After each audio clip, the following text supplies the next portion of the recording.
Assalamualaikum warahmatullahi taala wabarakatuh.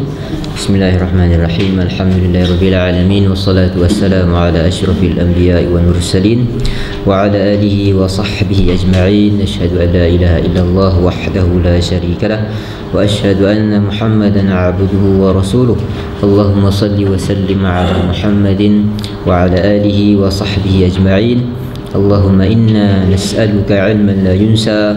اللهم علمنا بما ينفعنا وانفعنا بما علمتنا اللهم انفعنا وانفع بنا اللهم فقهنا في الدين وعلمنا الحكمة والتأويل اللهم علمنا تأويل القرآن وبارك فينا وانشر منا اللهم زدنا علما وفقها. أما بعد. Kita sambung pengajian kita daripada kitab Mukhtasar Sahih Al-Bukhari Liz-Zabidi, kitab yang ke-23 iaitu Kitabul Janaiz. Bab yang ke-10, Al-Kafanu, Babul Kafanu lil Mayyit.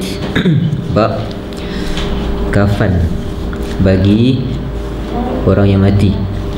An Ibn Umar radhiyallahu ta'ala anhuma. Ini tajuk ni, Al-Kafanu lil Mayyit ni. Bukan daripada asal, daripada Sahih Bukhari kan? Mungkin daripada pihak yang menyusun mukhtasar ini. Memang bukan daripada Az-Zabidi, sebab Az-Zabidi dia tak letak bab lah. Bagi Mukhtasar Sahih Bukhari mungkin tujuannya untuk memudahkan hafalan.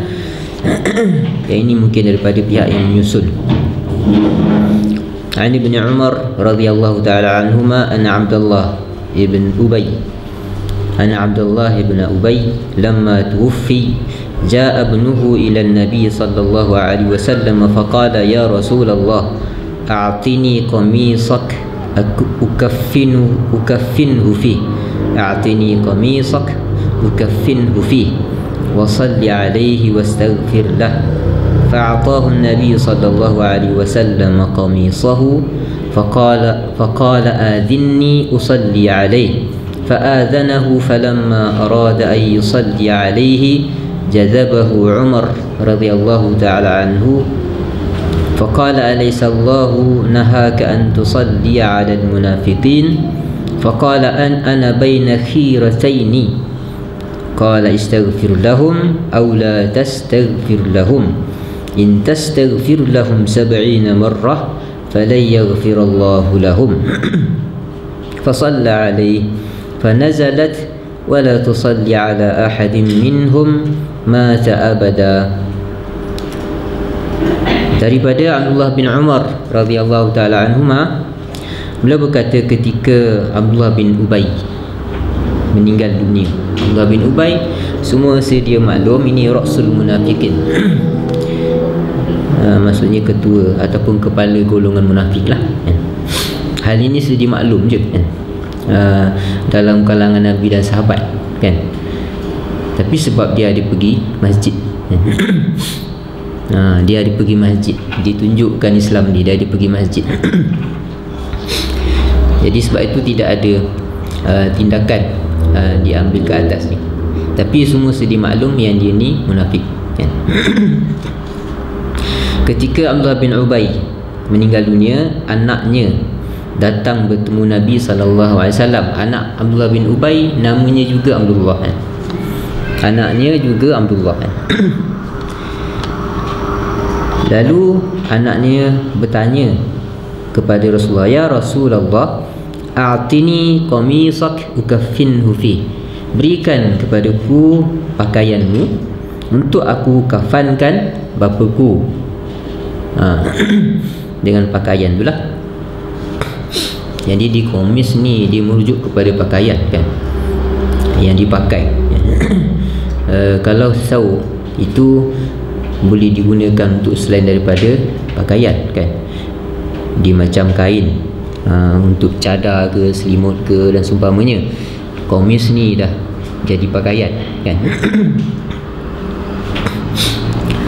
Jadi anaknya minta Rasulullah beri pakaian Nabi tu. Rasulullah sendiri dia nak pakaikan, dia nak kafankan ayahnya dengan pakaian Nabi tadi kan. Wasalli alaih, dan solatlah ke atas solatlah ke atasnya, kan? Atas bapa dia lah, jenazah bapaknya, kan? Walaupun bapanya tu munafik, kan? Si munafik maksudnya sebenarnya dia tak Islam, kan? Dalamnya tidak Islam, kan?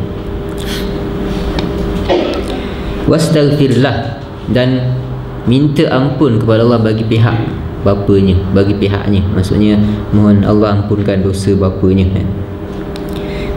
Jadi itu permintaan dia, minta dikafankan dengan pakaian Rasulullah, minta Rasulullah solat ke atas jenazah bapanya, dan doakan keampunan untuk bapanya. 3 benda.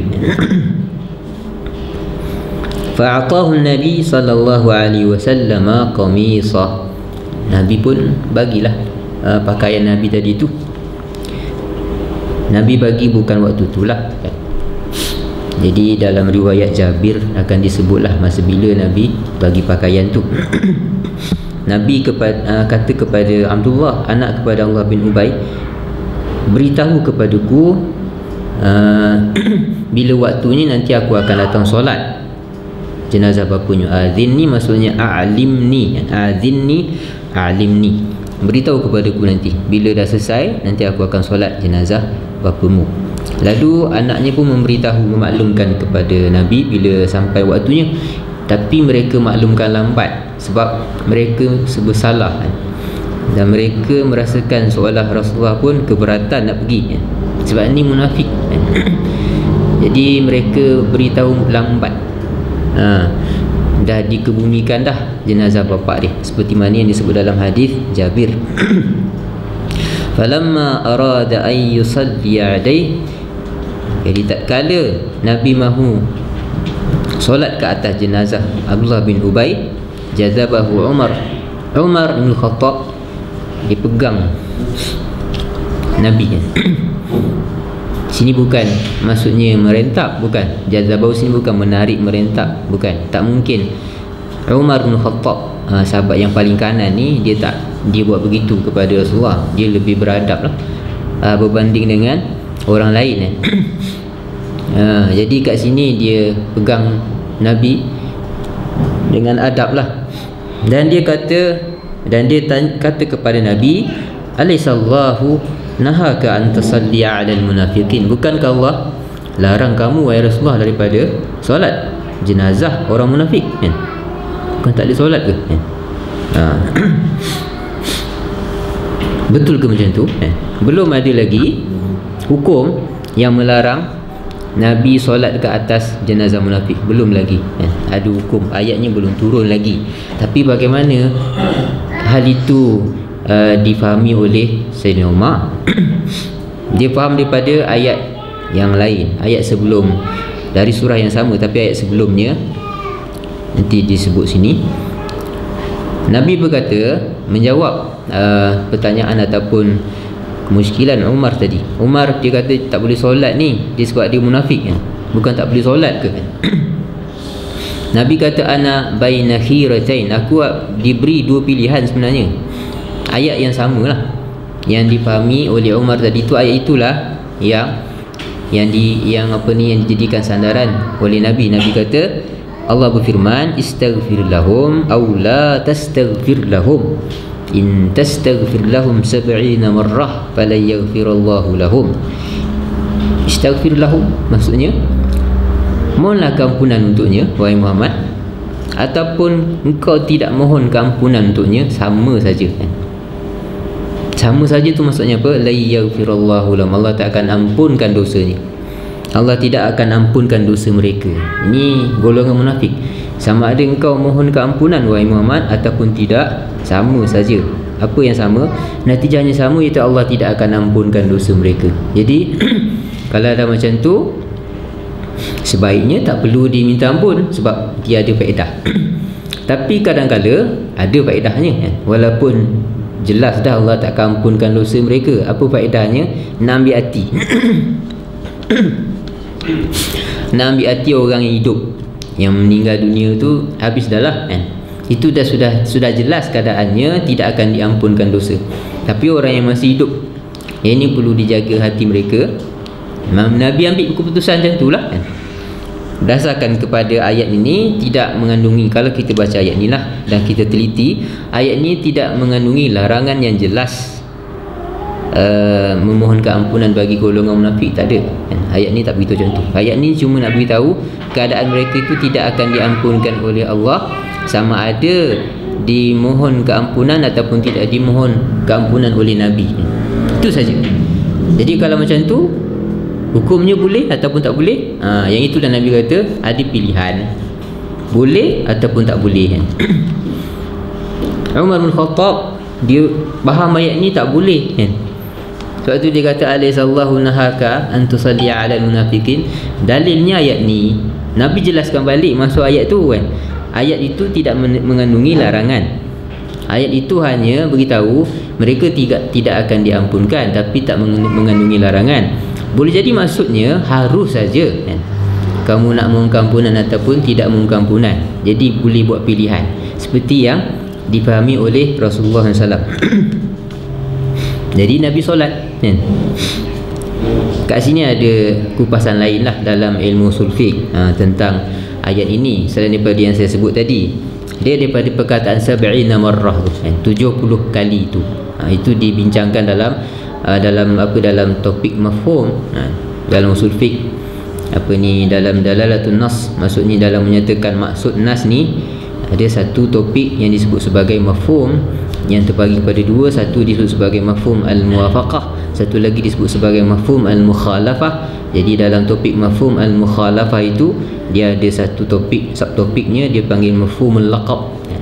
Mafhumul laqab, dalam perbahasan mafhumul laqab itu ada yang berkaitan dengan angka, nombor kan. Kalau dalam nas menyebut angka, contohnya 70 kali, adakah selain daripada angka tersebut dia tertakluk dengan maksud ayat ataupun tidak? Dia macam itulah. Tapi kalau kita tidak melihat kepada mafhumul laqab, ayat ini dia beritahu macam tadilah, dia tidak pun mengandungi larangan mendoakan orang munafik, tidak pun. Dia hanya nak beritahu tiada faedah berdoa untuk golongan munafik. Tapi boleh ataupun tidak boleh, dia tak nyatakan di sini. Boleh kita ambil keputusan benda itu harus dan boleh diberi pilihan. Lebih-lebih lagi jika dengan melakukannya boleh mengambil hati orang yang hidup. Nabi ambil pilihan yang itu. Kemudian dia kata fasalla alaih, Nabi solat.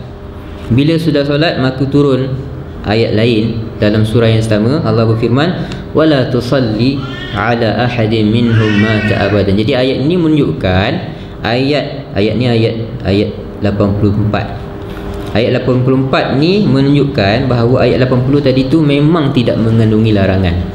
Kalau dia mengandungi larangan, ni dah berulang, takrirul amr, benda yang sama diulang itu tak mungkin berlaku dalam Al-Quran kan. Al-Quran dia tak mungkin ulang lah benda yang sudah disebut kan. Kalau hukum itu larangan, kenapa dia nak sebut lagi larangan kan? Menunjukkan ayat 80 tadi itu tidak mengandungi larangan. Ayat 84 tadi itu baru ada larangan. Jadi tiada salah lah Nabi sebenarnya solat ke atas jenazah Abdullah bin Ubay pada kali pertama tadi tu kan, sebab belum ada larangan kan. Bila Nabi solat barulah turun ayat wala tusalli ala ahadin minhum mata abadan.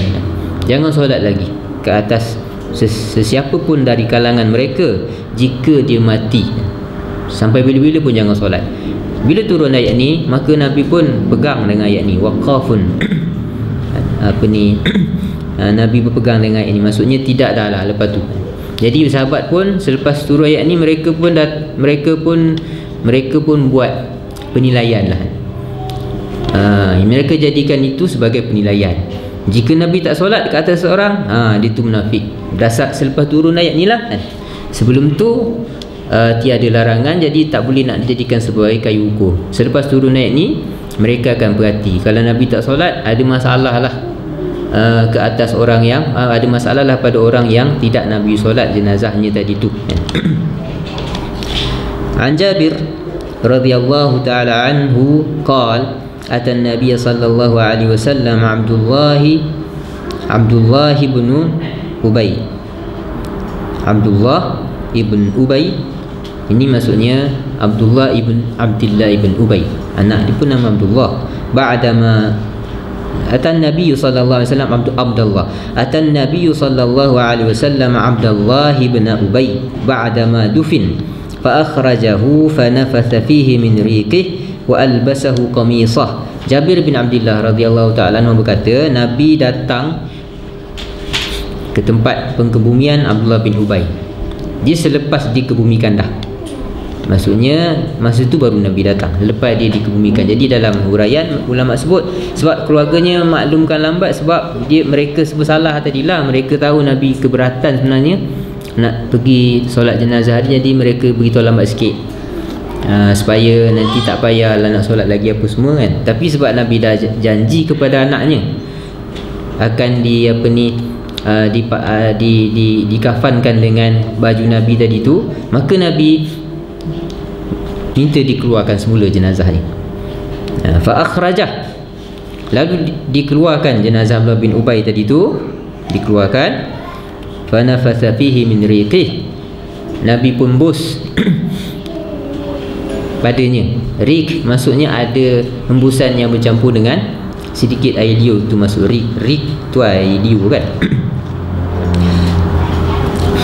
Wa albasahu qamisah, dan Nabi pakaikan jenazah Abdullah bin Ubay tadi tu dengan pakaian Nabi tadi kan.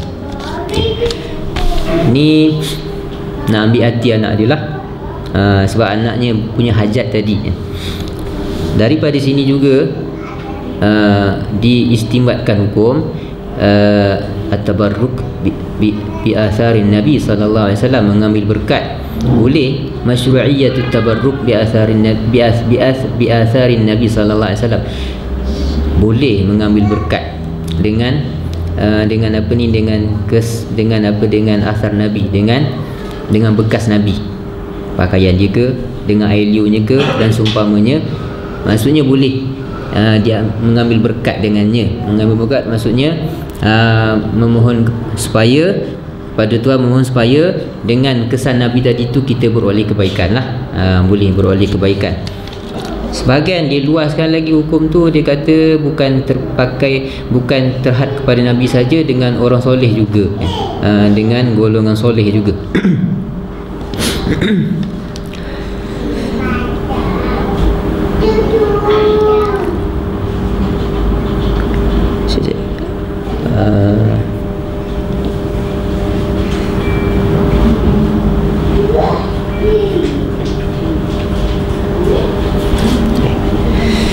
Bab idza lam yajid kafanan illa ma yuwari ra'sahu aw qadamayhi ghatta bihi ra'sah. Bab jika kafan tadi tu tidak cukup, kain kafan tadi tu tak cukup panjang ataupun tak cukup besar, dia tidak boleh nak cover keseluruhan jasad si mati kan, jenazah. Dia kata illa ma yuwari ra'sah aw qadamai, kain kafan tadi tu tak cukup, sama melainkan kalau hanya cukup untuk tutup kepala ataupun kaki, salah satulah kan. Salah satu saja. Jika kain kafan tadi tu tak cukup panjang, sama ada kalau ditutup kakinya kepalanya akan terdedah, ataupun ditutup kepalanya kakinya akan terdedah, macam tu kan. Apa yang perlu dilakukan sini? Dalam tajuk ni sebut ini daripada Al-Imam Al-Bukhari. Dia kata ghatta bihi ra'sah, tutup kepala dia lah, kepalanya yang ditutupkan. Ini kain kafan yang menutup aurat, tapi dia tak tutup keseluruhan tubuh jenazah, maksudnya daripada kepala sampai ke kaki, tapi aurat tutup. Kalau kain kafan tadi tu dia hanya memadai kadar yang boleh menutup aurat saja kan, kadar yang boleh menutup aurat saja. Kalau macam bagi kaum lelaki, maksudnya kain kafan tadi tu dia boleh tutup paras pusat sampai lutut contohnya lah kan. Yang ni macam mana kan? Adakah kena tutup kepala juga, habis tu aurat dia didedahkan? Yang itu tak. Yang ini yang paling yang sepatutnya dilakukan adalah menutup aurat dia terlebih dahululah. Menutup auratnya terlebih dahulu dan dibiarkan kepala dan kakinya itu terbuka lah. Bukan terbuka maksudnya nanti di cover dengan benda lain, ditutup dengan benda lain selain daripada kain. Tapi kalau kainnya tadi tu lebih daripada boleh menutup aurat, tapi tak boleh nak tutup seluruh tubuhnya, maka sini yang dipilih oleh Al-Imam Al-Bukhari ni, dia kata ditutup kepalanya lah. Maksudnya bahagian kepala tadi ditutup, kaki tak apa, nanti ditutup dengan selain daripada kain. Macam yang kita ada sebut sebelum ni, jenazah ni sebaik-baiknya disembunyikan wajahnya daripada dilihat oleh orang yang masih hidup, kan? Disembunyikan wajahnya daripada dilihat oleh orang yang masih hidup, kan? Kecuali kalau orang yang masih hidup tadi tu bersedia untuk melihat, kan? Bersedia untuk melihatnya, dia positif sajalah. Dia positif dengan apa keadaan dan situasi jenazah tadi tu, tak apalah dilihat. Kalau tidak, maka tidak perlulah dia melihat rupa jenazah tadi tu. Jadi kalau macam tu, sebab itulah di sini, sebab itulah dia kata kalau ada pilihan sama ada nak tutup kaki ataupun muka, tutup muka dia, kan? Yang itu untuk menjaga maruah dia, untuk menjaga kehormatan maruah dia lah, kan? Macam tu, kan? Untuk menjaga air muka orang yang mati tadilah, supaya tidak disangka yang bukan-bukan ataupun tidak menimbulkan sesuatu yang tidak menyenangkan pada orang yang masih hidup. An Khabbab radhiyallahu ta'ala anhu qala hajarna ma'an nabi sallallahu alaihi wasallam naltamisu wajha Allah fawaqa'a ajruna 'ala Allah faminna man mat lam ya'kul min ajrihi shay'an minhum Mus'ab bin Umair wa minna man ayna'at lahu thamratuhu fahuwa yahdibuha qutila yawma Uhudin falam najid ma nukaffinuhu bihi illa burdah idza ghattayna biha ra'sahu kharajat rijlah wa idza ghattayna rijlayhi kharaja ra'suhu فأمر النبي صلى الله عليه وسلم أن نغطي رأسه وأن نجعل على رجليه من الإذخر. Daripada Khabbab Ibn al-Arath radhiyallahu ta'ala anhu, beliau berkata, kami telah berhijrah bersama dengan Nabi SAW untuk mendapatkan pahala, kerana nak dapat redha Allah. Kami dah berhijrah bersama dengan Rasulullah, tak ada tujuan lain kerana Allah, naltamisu wajh Allah, hijrah kerana Allah. Jadi hijrah ni dia ada pahala yang tersendiri, kan? Tu tak ada dah dekat orang lain, kan? Pahala hijrah ni hanya diperolehi oleh generasi awal saja, kan? Al-Muhajirun, golongan Muhajirun yang berhijrah bersama dengan Rasulullah, mereka ni saja yang dapat ganjaran hijrah ni. Jadi ni maqam, tak semua sahabat Nabi dapat. Sahabat Nabi tu maqam dah tinggi dah, kan? Sahabat Nabi tu, kan, golongan tabi'in tak boleh nak capai dah makam sahabat Nabi tu, kan. Tapi dalam kalangan sahabat tu ada pula levelnya.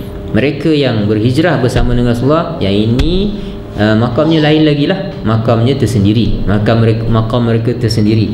Antara yang berhijrah itu adalah Khabbab Ibn al-Arath. Jadi mereka ni bila berhijrah, mereka kalau boleh tak nak batalkan pahala hijrah tadi tu dengan balik semula ke Mekah. Mereka bimbang tak nak mati kat Mekah sebab takut batal pahala hijrah tadi tu. Macam tu, kan? Nak mati di Madinah lah, macam tu, kan?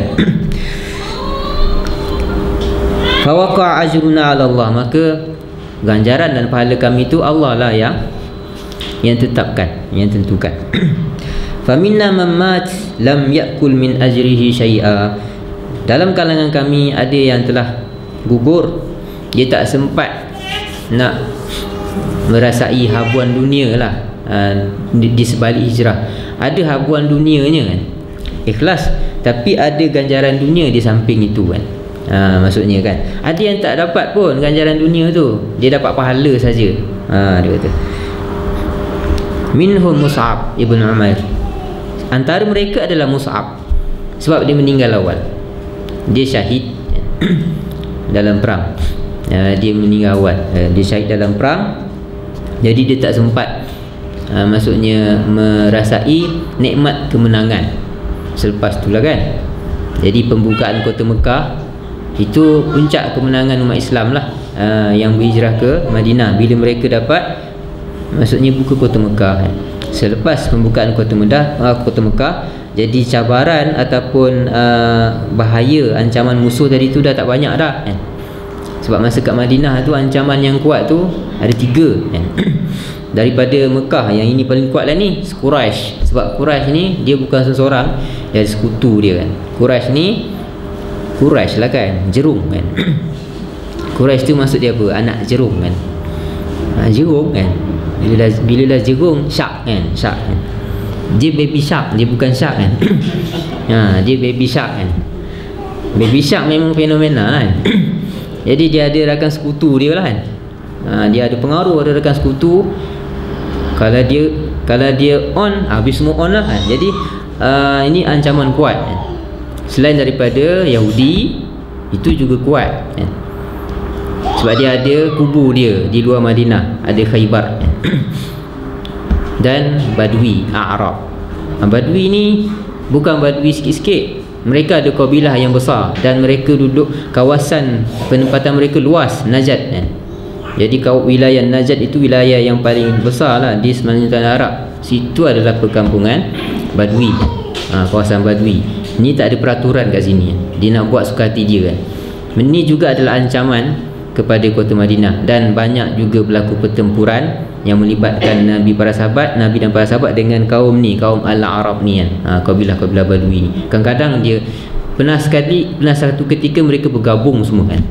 Badui, Quraisy dengan Yahudi, mereka bergabung dan nak serang Madinah. Itu dalam perang Ahzab ataupun dalam perang Khandaq kan.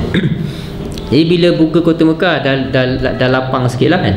Jadi banyaklah kesenangan yang dimiliki oleh para sahabat. Dan selepas Nabi wafat, banyak pembukaan kota-kota. Jadi sahabat ni ada yang maksudnya yang senang hidup mereka. Tapi Mus'ab bin Umair ni awal dia syahid, dia gugur. Jadi dia tak merasai habuan dunia tadi tu. Dia kata minna man aina'at lahu samratu. Dalam kalangan kami ada yang ranum buahnya kan. Maksudnya dia dapat petik kemanisan hijrah tadi tu. Dia dapat petik kemenangan-kemenangan, ghanimah-ghanimah selepas umat Islam kuat dan berjaya menang dalam siri-siri peperangan kan. Fa wa yahdibuha. Dia tu yang maksudnya yang dapat petik kemenangan, dapat merasai nikmat kemenangan tadi tu. Dia maksudnya dia bersenang lah dengan nikmat yahdibuha tu. Maksudnya dia diuruskan buah yang dia dapat dari itulah. Qutila yauma Uhud. Mus'ab bin Umair ni dia terbunuh pada hari Uhud, pada perang Uhud.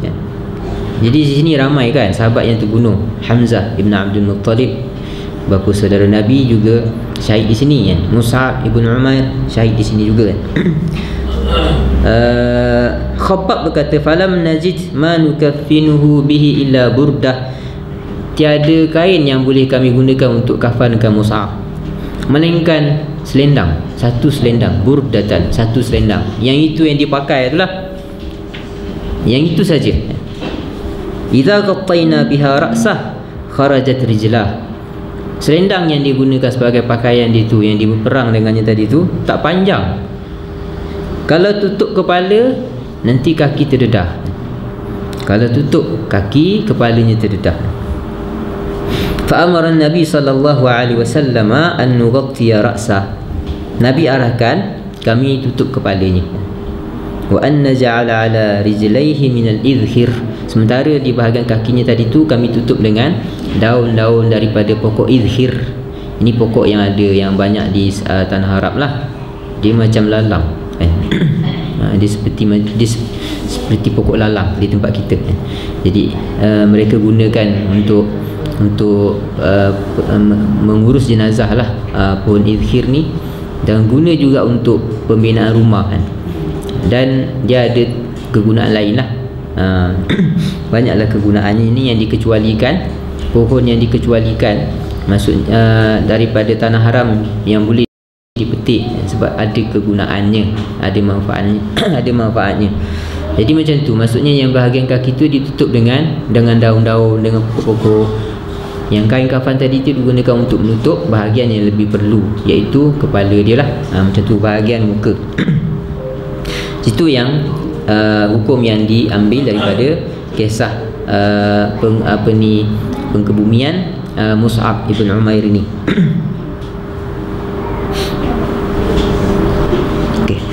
Bab man ista'addal kafan fi zamanin Nabi sallallahu alaihi wasallam falam yunkar alaih.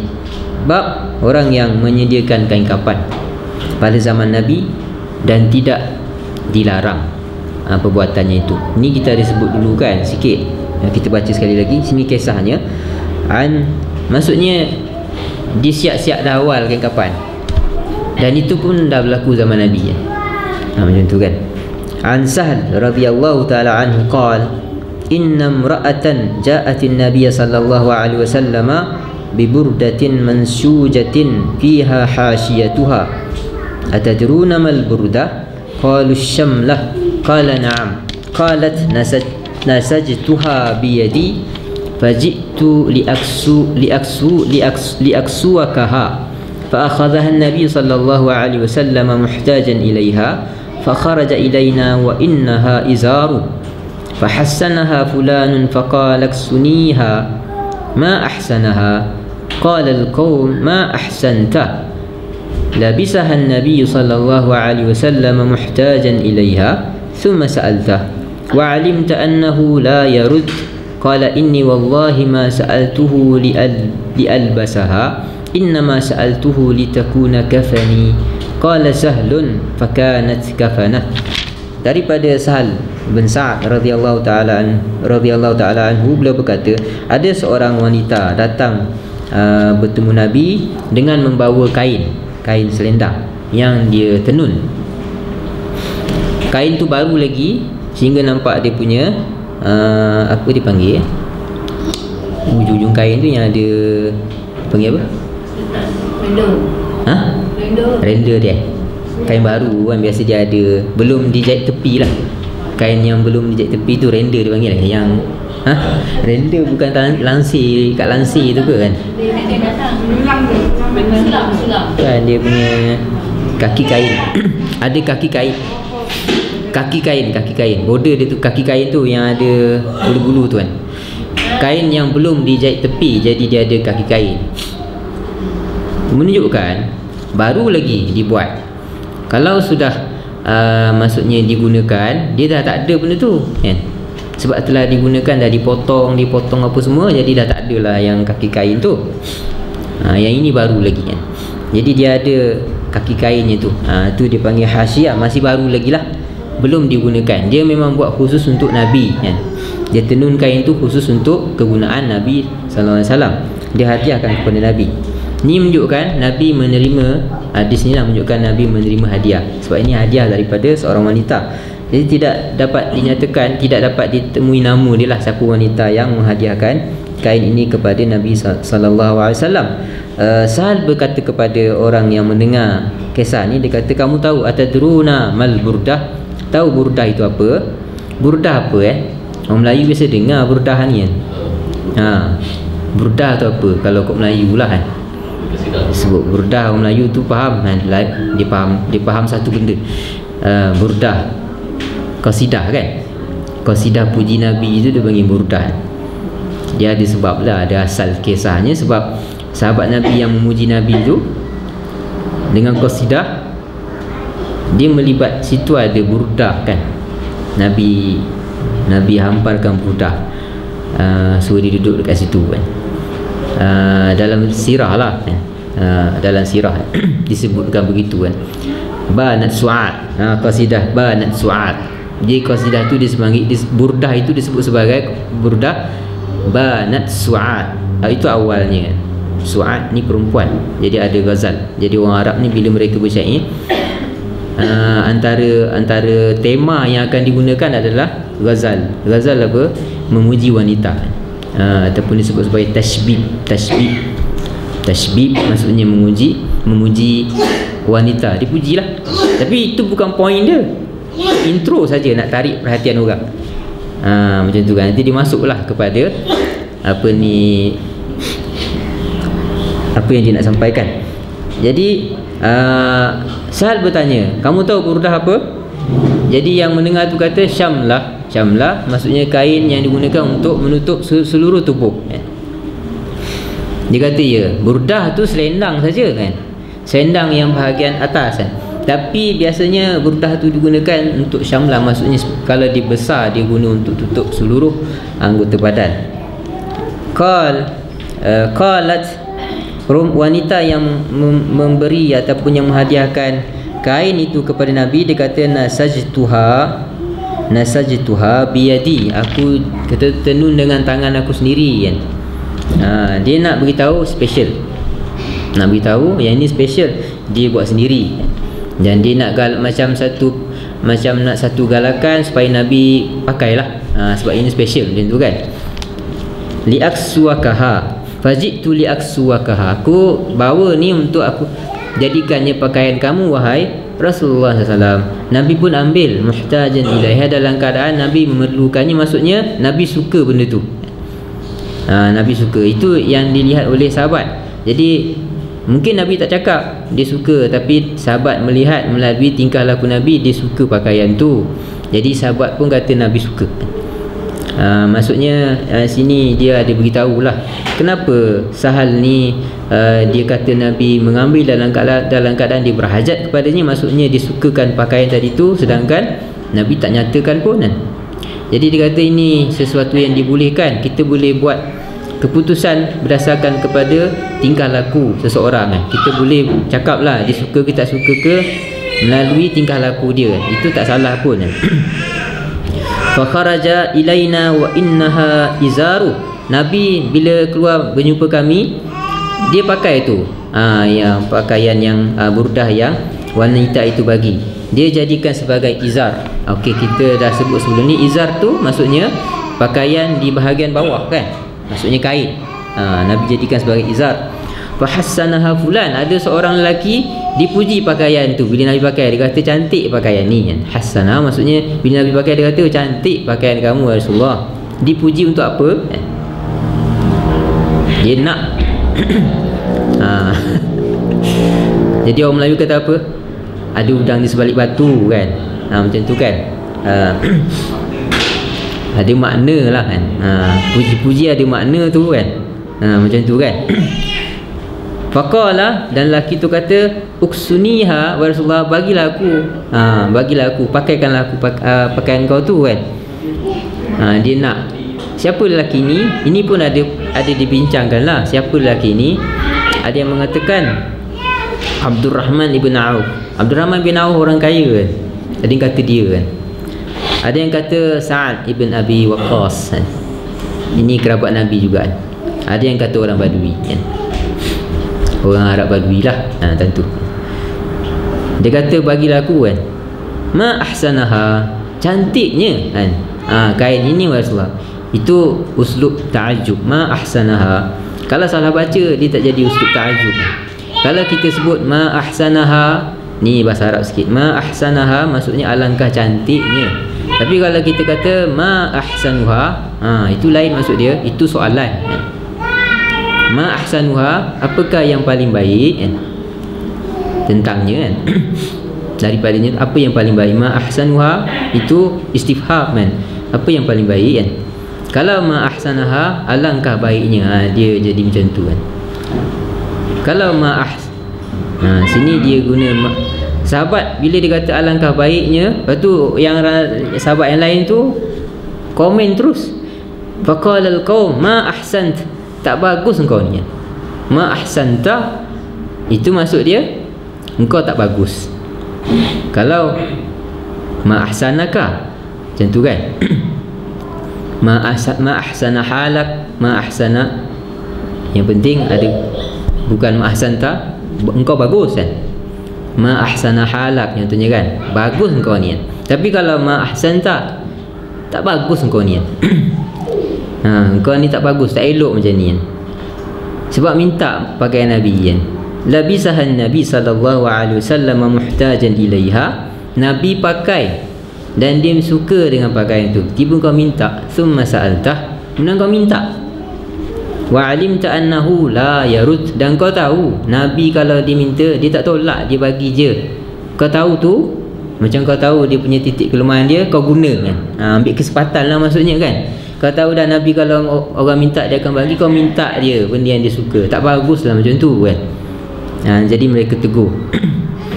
Nabi tak masuk kat sini. Part ni Nabi tak ada pun. Nabi tak masuk lagi. Nabi tak komen sini, tak komen situ. Sahabat tu kata, qal inni wallahi ma sa'altuhu li albasaha.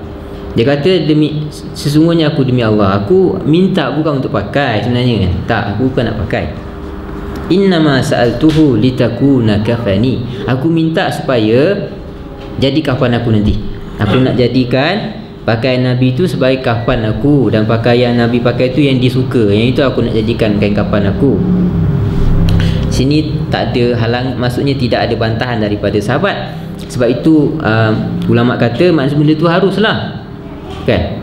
Kalau maksudnya perbuatan menyediakan kain kafan sebelum meninggal dunia itu perkara yang tercela ataupun dilarang, sahabat mesti akan bantah, dan Nabi juga akan bantah. Sini tak ada bantahan daripada sahabat, dan lebih penting lagi Nabi tak bantah, kan? Kita boleh jadi ini dalam kategori apa? Dalam ilmu hadis ini dipanggil hadis takriri lah. Hadis takriri ataupun sunnah takriri. Hadis takriri maksudnya sesuatu yang bukan Nabi sebut dan Nabi pun tak buat. Nabi tak buat dan dia tak sebut pun, tapi dia tak larang pun benda ni. Dia tak larang pun. Apa yang dia tak larang? Menyediakan kain kafan semasa hayat. Dia tak larang. Jadi itu menunjukkan sesuatu perbuatan itu ataupun amalan itu adalah harus. Amalan itu adalah harus. Adakah ia digalakkan? Situ lainlah. Jadi sebab sini ada perbahasan, ada kaedah yang dikeluarkan, ada satu hukum ataupun satu maksud yang dikeluarkan oleh sebahagian ulama. Ibn Battal rahimahullah, dia kata jawazu i'dadi syai'i qabla waqtil hajati ilaih. Jawazu i'dadi syai'i qabla waqtil hajati ilaih. Harus menyediakan sesuatu sebelum diperlukan. Harus menyediakan sesuatu sebelum diperlukan. Betul tak kaedah tu? Dia kalau betul, kita boleh jadikan sebagai alasan hukum. Kalau betul kaedah ni, kita boleh jadikan ia sebagai alasan hukum, kan? Orang biasa mungkin kata tak ada masalah kot kaedah tu, macam okey je, kan? Ni kaedah ni ada pro kontra juga, kan? Contoh apa? Kalau betul kaedah ni maksudnya harus menyediakan sesuatu sebelum diperlukan. Kalau contohnya kain kafan lah, kan? Belum diperlukan lagi sebab kita hidup lagi, tapi kita sediakan dulu. Ada lagi tak contoh lain? Dia kata gali kubur, kan? Untuk kita lah, kan? Gali siap-siap. Gali siap-siap. Ni kubur dia. Tanda dah dulu, kan? Booking. Ni kubur dia. Kalau tak gali pun dah booking lah, ni kubur dia. Tanah ni, kawasan ni dia punya, macam tu, kan? Dia dah siap awal-awal, kan, macam tu, kan? Itu contoh lah menyediakan sesuatu sebelum diperlukan. Berdasarkan kepada apa tu? Berdasarkan kepada kaedah tadi. Kaedah tu tadi tu mana diambil? Kaedah harus menyediakan sesuatu sebelum diperlukan, dia berdasarkan kepada hadis ni. Hadis sahabat meminta pakaian Nabi untuk dijadikan kafannya setelah dia mati, dan waktu itu dia belum mati lagi dan Nabi tidak melarangnya. Macam tu, kan? Okey. Dia keluarkan maksud daripada situ. Ini masuk dalam maqasid lah, ilmu maqasid. Dia dah masuk dalam masuk perbahasan kias, masuk dalam perbahasan maslahah mursalah, dia kat sinilah. Tapi ada pertikaian. Zainuddin Ibnul Munir ni salah seorang yang study kitab Sahih Al-Bukhari. Jadi dia banyak mengeluarkan banyak menjustifikasikan tajuk Bukhari, abwab tarajim, abwab al-Bukhari. Dia kata tak boleh macam tu, sebab tak ada pun sahabat Nabi buat. Lam yaqa' min ahadin minas sahabah, menyediakan kain kafan ataupun menyediakan kubur sebelum mati. Sahabat tak buat pun.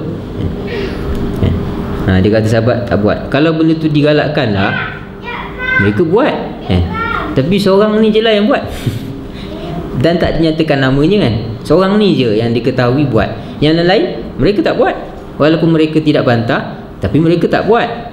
Maksudnya benda tu bukanlah sesuatu yang digalakkan. Boleh, tapi bukanlah hal yang digalakkan. Sebab kalau ia digalakkan dan dapat pahala dan banyak faedahnya, sahabat Nabi dah buat dah lah. dah siap dah lah kain kapan mereka tu awal-awal lagi kan, dah gali kubur lah, dah siap kan, tapi mereka tak buat begitu. Dan itu yang logiknya sebab mereka tak ada kain, tak cukup kain lah, nak pakai pun tak cukup kan. Sebab tu kalau lebih daripada maksudnya lebih daripada buku lali tu, mereka kata ini orang sombong. Sebab kain tak ada kan? Kainnya tak cukup kan. Jadi bila kain tak cukup, memang tak munasabah lah mereka tu akan simpan satu kain untuk kapan. Itu tak munasabah sekali lah, macam tu kan.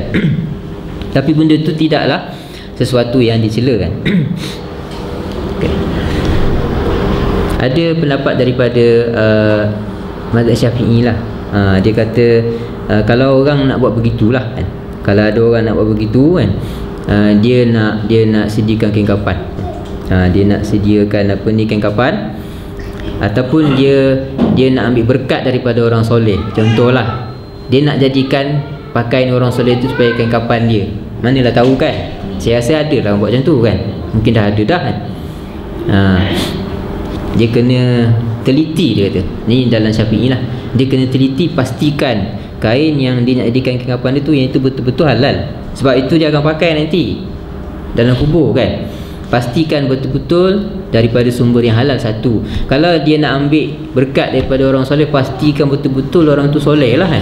Pastikan betul-betul orang tu benar-benar soleh, bukan orang sebut je soleh. Dia kena pastikan. Takut nantilah dia ingat soleh, bila dia jadikan tu sebagai kain dia, sebagai kain kapan dia, lain lah kan. Sebenarnya orang tu tak soleh, kan dah jadi masalah kan. Kan bukankah itu akan jadi masalah nanti kan. Maksudnya tidak ada faedah. Jadi macam tu. Bab ittiba'un nisa'il janaiz. Bab ittiba'in nisa'il janaiz. Bab kaum wanita, hukum kaum wanita mengiringi jenazah. Kaum wanita mengiringi jenazah sehingga ke kubur, ataupun tak sampai kubur, yang penting mengiringi jenazah lah. Ini Imam Al-Bukhari dia tak sebut harus ataupun makruh, dia tak sebut. Sebab situ ada perbahasan dalam kalangan ulama, ada khilaf antara yang mengharuskan dan yang mengatakan ia makruh kan. Ada yang melarang juga, macam tu kan. Dengan sebab tu dia tak nyatakan hukumnya secara jelas kat sini. Sebab ada khilaf dalam kalangan ulama dalam masalah tu kan. Okey, ini hadis daripada Atiyah an Ummi Atiyah radhiyallahu taala anha qalat nuhina an ittiba'il janaiz wa lam yu'zam alaina. Atiyah ni kita ada sebut nama dia sebelum ni. Dia ni tukang mandi jenazah wanita. Atiyah ni tukang mandi jenazah yang diperakui oleh Rasulullah SAW. Jadi ilmu memandikan jenazah ni ramai orang ambil daripada dia lah. Sebab dia yang selalu buatnya semasa ayat Nabi kan. Dia kata apa? Kami dilarang daripada mengiringi jenazah, tapi walam yu'zam alaina, tapi tidaklah maksudnya larangan benda, tak adalah bersungguh sangat Nabi melarang kami tadi tu kan. Maksud tak bersungguh tadi tu maksudnya tidaklah jatuh sampai haram kan. Larangan tadi tu tidaklah sampai kepada haram, maksudnya makruh. Itu pendapat jumhur ulama lah. Nanti kita tengok dia punya perbahasan hukumnya ataupun pandangan ulama tentang hukumnya. Sebelum tu ini kenyataan Atiyah, kami dilarang, nuhina. Siapa yang melarang di sini? Sini Nabi lah yang larang. Tapi dalam hadis ni diriwayatkan lebih panjang oleh Al-Imam At-Tabarani dalam Al-Mu'jamul Kabir. Jadi dalam hadis tu Atiyah dia kata disebut kat situ lamma dakhala Rasulullah SAW al-Madinah, masa Nabi sampai ke Madinah, dia kumpul kaum wanita. Nabi kumpul kaum wanita semua dalam satu rumah.